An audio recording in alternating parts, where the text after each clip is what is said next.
की है। जनाब, हाँ जी, क्या मामला है जी? देखिए जी, हम डॉक्टर नरेंद्र पॉलीक्लिनिक में दिनांक 1 मई 2026 को उन्होंने ज्वाइन किया था। ज्वाइन करने के बाद उनको चार्ज वगैरह मिलने थे और सब चीजें होनी थी, तो वो 1 तारीख को सीएमओ ऑफिस में ही उनकी ज्यादा डीलिंग हुई, पूरे स्टाफ से कोई बात नहीं हुई। 2 और 3 तारीख को सैटरडे संडे का उनका ऑफ होता है। 4 और 5 तारीख को उन्होंने ली सीएल। 5 और 6 को उनका फिर सिविल सर्जन कार्यालय में काम हुआ। 7 तारीख को भी। 8 तारीख को उन्होंने पूरे स्टाफ में मिठाई बांटी है, जैसे उनको सबको था कि इंट्रोडक्शन करना कौन कौन स्टाफ है। बट वही बात है कि एक दिन में सभी को उनको नहीं पता लगा कि कौन कौन स्टाफ कहाँ पर है। उसके बाद 9 और 10 तारीख को वो फिर सैटरडे संडे था, चले गए। 11 तारीख को वो आए हैं पूरे हॉस्पिटल में। उन्होंने रजिस्टर मंगवाया, अटेंडेंस रजिस्टर क्लरिकल मंगवा के कहते हैं कि सर, रजिस्टर देखते ही कहते हैं कि नाम पढ़े हैं और उनका इंट्रोडक्शन लेने लग गए। नाम लिखा मिस मोनिका, तो वो कहते हैं कि मिस मोनिका, मिस का क्या मतलब है? मिस के आप अनमैरिड हो? नहीं सर, मैरिड है। तो फिर आपके नाम के आगे मिसिस क्यों नहीं लगाया गया? आपने मिस क्यों लगाया है? पूरे स्टाफ का चेक किया तो हमने ये कहा, कहते कि पूरा स्टाफ अनमैरिड है। मैंने कहा नहीं, हमने कहा नहीं सर, हम पूरा स्टाफ मैरिड है यहाँ पे।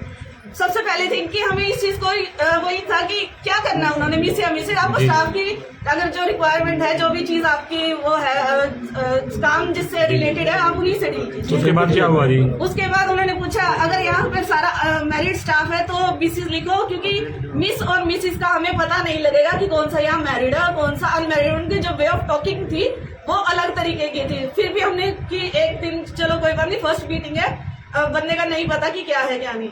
उसके बाद 12 तारीख को फिर उन्होंने डीडीओ अथॉरिटीज वगैरह वो लेने के लिए सुपर सिविल सर्जन काम में होता रहा। उन्होंने 1-2 लेटर मुझसे लिखवाए और उसके बाद वो अपने सीएम ऑफिस में काम पे लगे रहे।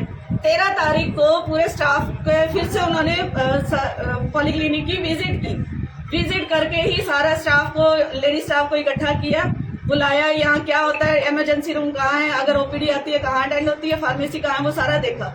ये सब देखने के बाद उन्होंने 9 नंबर कमरे में पूरे लेडी स्टाफ को बुला लिया, इंक्लूडिंग डॉक्टर इंदर। उन्होंने उनको बुला के और सारे ओपीडी पर्ची को पकड़ के लिटरली उनका जो वे ऑफ टॉकिंग था, अरे वाह क्या मस्त पर्ची है, देख के बड़ी अच्छी फीलिंग आ रही है। ठीक है, लेडी स्टाफ सामने बैठे उनको देख रहे हैं और पर्ची की तरफ इस तरीके का उनका रिएक्शन रहा। देन उनका जो बात करने का ओपीडी पर्ची पे, अच्छा आप जानते हो इस पर्ची को क्या लेके है? उन्होंने पर्ची उठाई, नाम पढ़ा, पेशेंट का नाम है, उसके बाद जेंडर लिखा, सेक्स लिखा हुआ है, वर्ड सेक्स, उसके आगे मेल फीमेल ट्रांसजेंडर क्लियरली लिखा हुआ है। तो इसका तो क्वेरी करने की मतलब ही नहीं बनता। इवन स्टाफ को पूछते हैं कि आप इसको जानते हो क्या है ये? हाँ जी सर, मेल फीमेल जेंडर लिखा हुआ है। तो कहते नहीं, इसके अलावा भी कुछ वर्ड हो सकता है, क्या समझते हैं आप इस वर्ड से? कंटिन्यू होते रही, बात हुई। उसके बाद फिर ओपीडी पर्ची देखते, कहते वहां वर्ड लिखा हुआ हिंदी में निरोध, ठीक है, निरोध लिखा हुआ है। तो उसको भी बार बार यही चीज कह रहे हैं कि निरोध की बजाय, आपको पता है इसका इंग्लिश वर्ड क्या है, इसको क्या बोलते हैं? हाँ जी सर। लेडी स्टाफ सर आंख के नीचे, आगे से कहते हैं आंखों में आंखें मिला के बात करो, जो मैं पूछ रहा हूँ मेरे से face to face eye contact करो, ताकि मुझे आपका पता रहे कि आप लोग शायद मेरी बातों को इंटरेस्ट नहीं ले रहे हो, मैं जो बातें कर रहा हूँ उस पर इंटरेस्ट लो, जो जिस चीज को लेके मैं आपसे पूछ रहा हूँ। देन उन्होंने वो वर्ड उठाया निरोध, उसको बोल के कहते हैं इसमें क्या पता है आपको इसका यूज कैसे होता है? इसका मेल वर्जन भी और इसका फीमेल वर्जन भी आता है, क्या आप जानते हो इसको कैसे यूज किया जाता है? अगर पता है तो बताओ, नहीं तो हम डिस्कस करते हैं। लेडी स्टाफ फिर से चुप हो गया, कुछ जवाब नहीं दिया। आगे से फिर उन्होंने यही वर्डिंग दोबारा यूज की कि क्या आप, मुझे लगता है आप लोग मेरी बातों में इंटरेस्ट नहीं ले रहे, जो मैं बातें आप लोगों से डिस्कस करना चाह रहा हूँ।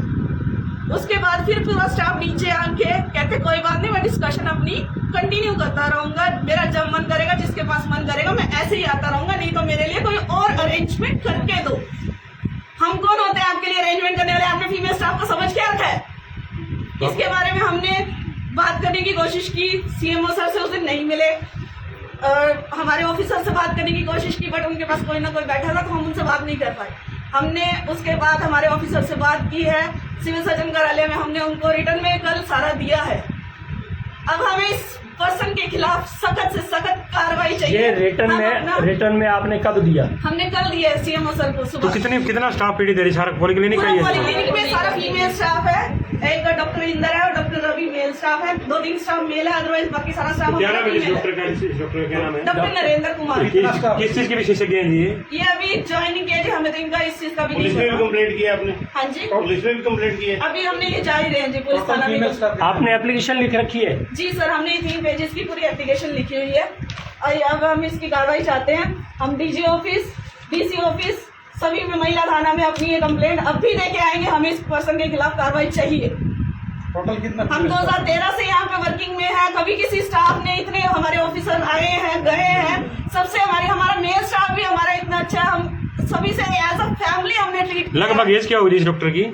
एज है अराउंड 45 Around के around, 45. हाँ जी। ये भी बोला गया है कि सर कि खुद married है वो? यहाँ की बातें यही खत्म करके जाना है, फैमिली को खुद मैरिड है डॉक्टर? अपनी यहाँ की बात यही छोड़ के जाना, अब यहाँ की बातों को अपने घर पे डिस्कस नहीं करना है। टोटल कितने फैमिली फीमेल स्टाफ है यहाँ? हम हैं ये सर 10-11 स्टाफ है।